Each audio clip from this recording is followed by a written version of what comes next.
Hello, my name is Dr. Lisa Ryan. I'm the Head of School of Science and Computing here at the Atlantic Technological University in Galway in Ireland, where I have a particular focus on sport exercise, but in particular nutrition, which has been a real interest area of mine for the last around 24 years. I'm absolutely delighted to be joined today by Derek Brown. And Derek, I'll just pass over to you to give a quick introduction to yourself. Thank you so much, Lisa. My name is Derek Brown. I am in Washington, D.C., in the U.S., and I am a bartender, a expert on no and low alcohol cocktails and mindful drinking. I wrote a book called Mindful Mixology, a comprehensive guide to no and low alcohol cocktails. And I recently authored a course for the National Academy of Sports Medicine on mindful drinking. Fabulous. I'm fast. I'm looking forward now to hearing so much about this as we have a chat today. So I'm really looking forward to some of our discussions as we go through. Yeah, I'm really excited. So I think we should just dive in if that's okay with you. Yeah, go for it. Awesome. Well, I mean, I'm gonna just start with a really broad question because you have so much expertise in this, and forgive me for starting from a big vantage point, but I know that you can answer the question. Is that you're a researcher in health and nutrition, and I'm just wondering what are some of the key health benefits of reducing alcohol? Sure. I suppose anyone that knows me knows how much I love nutrition and I love talking about it. And I suppose for a long time, people have spoken, about, why might we want to reduce alcohol? And we're not here at all to be preaching to people about what they should be doing. But January is kind of a great time when people decide to maybe change what they're doing, have a rethink, it's a pause. And alcohol is maybe something that people could just think about and think, maybe, is it something that maybe they're doing a bit too much of, or would they like to just even reduce it or maybe eliminate it altogether? And that's somebody's personal choice. But some of the reasons that you might want to do that is alcohol, firstly, contains calories, and I'm not here to calorie count, but it is one of the things that Mhm. if you are drinking alcohol, there's additional energy in that. And in January, it is a time that some people are thinking about weight loss. So one easy way to start reducing your total calorie intake may be to think about your alcohol intake. But aside from that, also January is often a time when people might think about a new exercise regime, something that I'm also very passionate about. And if you are overindulging in alcohol, it can sometimes make you feel less energetic, maybe less likely to go for that run or that walk or whatever that new routine that you might have decided to sign up to. And that could be one of the downsides of it, because it just mightn't be compatible with this new you that maybe you're seeing yourself as in January. And one of the other things is that in January, a lot of us, particularly I'm in the west of Ireland where we don't see much sun anyway, but if you're in the northern hemisphere, January can be dark, it can be cold, and we're not seeing Mhm. much sun. And so you do need to think about things that maybe affect other nutrients in your body. And alcohol does affect our absorption or utilization of different nutrients, particularly the B vitamins, and Ah, they're really important for energy. So just some things to think about, maybe some of those alcohol nutrient interactions, the less energetic you might feel, and then some of the extra calories that you're getting from alcohol. that's amazing. I hadn't really thought about just the nutrient absorption because I think I often think of it in terms of 1,000 empty calories a night when you're Yeah. having a bunch of drinks one evening, or in terms of things like motivation and feeling a little foggy the next day. One thing that I notice when I reduce or eliminate alcohol is that I sleep better. Yeah. So, I wonder if you would speak to that a little bit because I feel like that's a really important component, not just of, getting good sleep for sleep's sake, but also the whole array of things you discussed. It can support that as well. Yeah, sure. So when we think about overall health, sleep is actually one of the most important components. If you get a good night's sleep, it sets you up for so Yep. much else. And really, having those proper circadian rhythms, making sure you're getting your sleep cycles right, really helps us with, any kind of priorities we might have from a health point of view. And again, while I don't want to berate people who do overindulge, because everybody goes through that at different stages, perhaps, but alcohol is a toxin, and therefore the body has to work hard to get rid of it. So while the body is working to get rid of alcohol, it's not relaxing. So it means that it's not switching off.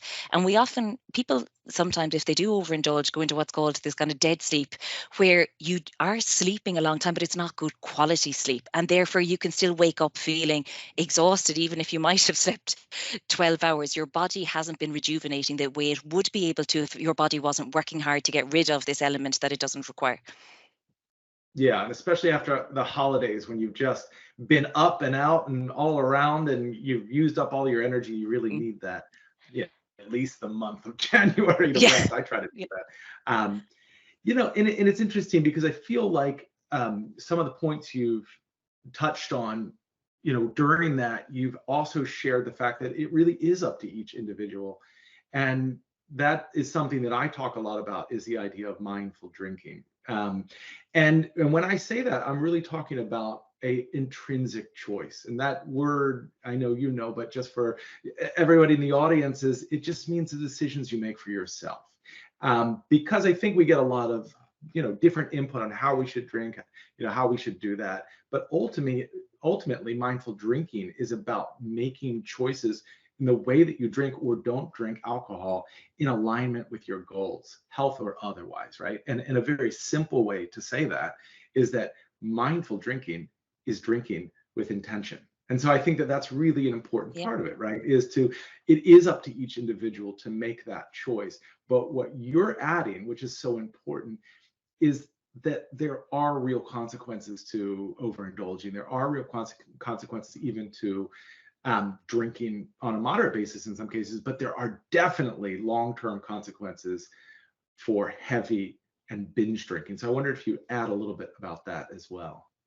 Yeah, sure. I mean, I love that phrase, mindful drinking. I think that that's just such an important phrase. But yeah, the binge drinking, I suppose, is an interesting concept. It's something that here in Ireland, actually, culturally, used to previously be an issue, and something that we're really talking about mindful drinking, and even having this great conversation with you today is really important for people just to think about this, because sometimes people think in terms of alcohol units, and while that can be helpful, sometimes people decide to bunch those units together, and and decide that maybe I'll be, good, or I'll mind myself X amount of days, and then I'll have my units, if you like, saved up for a particular day. But if you think about this, even as a large brick wall that you're trying to break down, if it's built and it's very strong, so if you have a lot of these units all together, the body is then trying to break down this very large wall in this massive,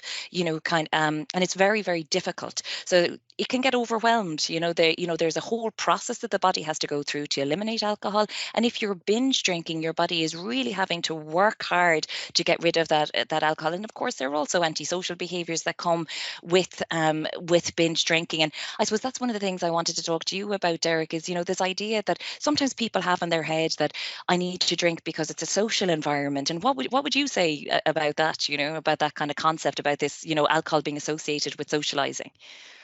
I love that question because I think social wellness is so important to our health overall. But as a bartender and as a former bar owner, like I couldn't live without it. The ability to go out and spend time with people, whether it's in a bar or a holiday party or just spending time with friends and family. And so what I hope to do and what I see, kind of building around us is to improve the choices, right? To have Mm. these no and low alcohol choices so that people, when they are out socializing, they feel that they have options that are adult sophisticated drinks, right? Instead of just like juice or a soda, which are delicious in their own right, but maybe you want something a little bit more complex and interesting, and more importantly, you don't want to really feel out there or different, right? You want Mm. to feel connected to the people.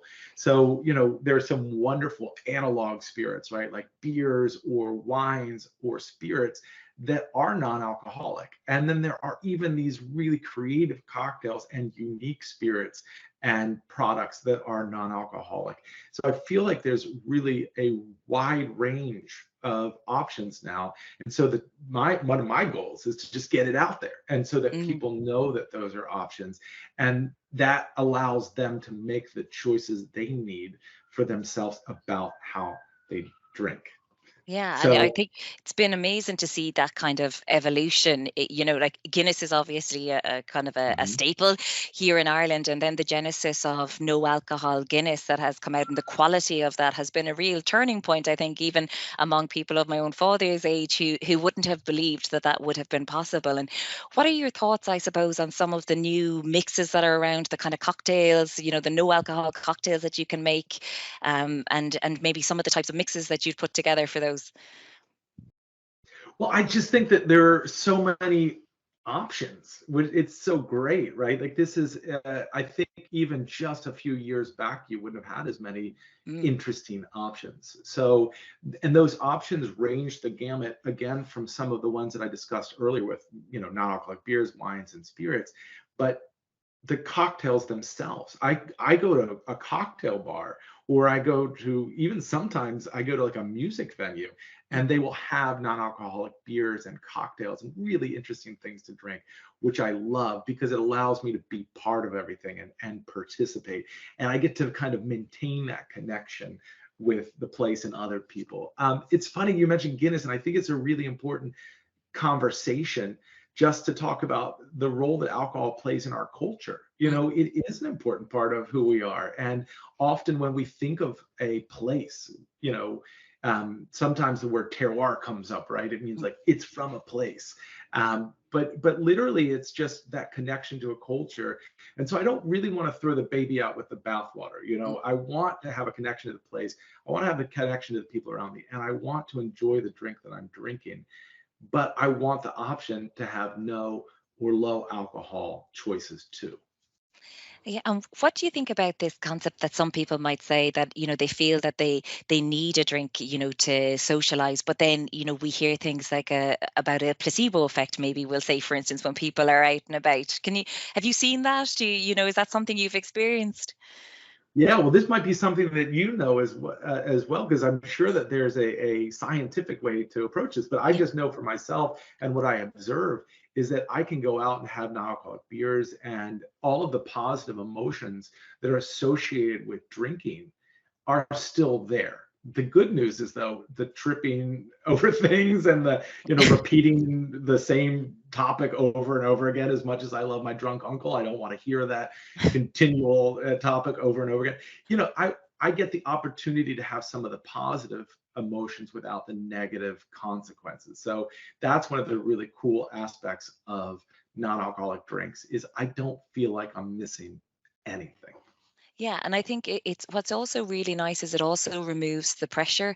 I know that, previously people would kind of, if somebody was drinking like a soft drink, it might feel that people were going to comment, but now nobody knows if nobody knows what they're drinking. There's such a myriad of different things that you can choose from, which I think can only be a positive, because then people, as you say, can indulge in mindful drinking. They can make the choices that they want, and they also don't have to feel judged, because they can enjoy that social setting, enjoy that social experience without, feeling that, I don't know, they're a child in the corner with their soft drink. Not to say if that's what you want to drink, go for that, but it's just nice that there are choices for people. I think that's really important. Yeah, 100%. I think that really, once upon a time you felt like you had to answer for Mm, why you yeah. were drinking. And now I found more often when I'm out and I'm having a non-alcoholic drink, people go, "Oh, have you tried?" And there's Yeah. some new product that they share with me, and I'm purportedly the expert on this. So Yeah. I feel like there's a whole growing culture around mindful drinking, and that can only be positive for all of us. Brilliant. Well, listen, Derek, this has been fabulous. I'm looking forward to just continuing to follow everything that you're doing, because I think it's amazing, and it's been just an absolute pleasure having this chance to catch up with you this evening. So thanks so much. Yeah, thank you so much. Such great information, and I really going to carry that with me. Great. Thank you.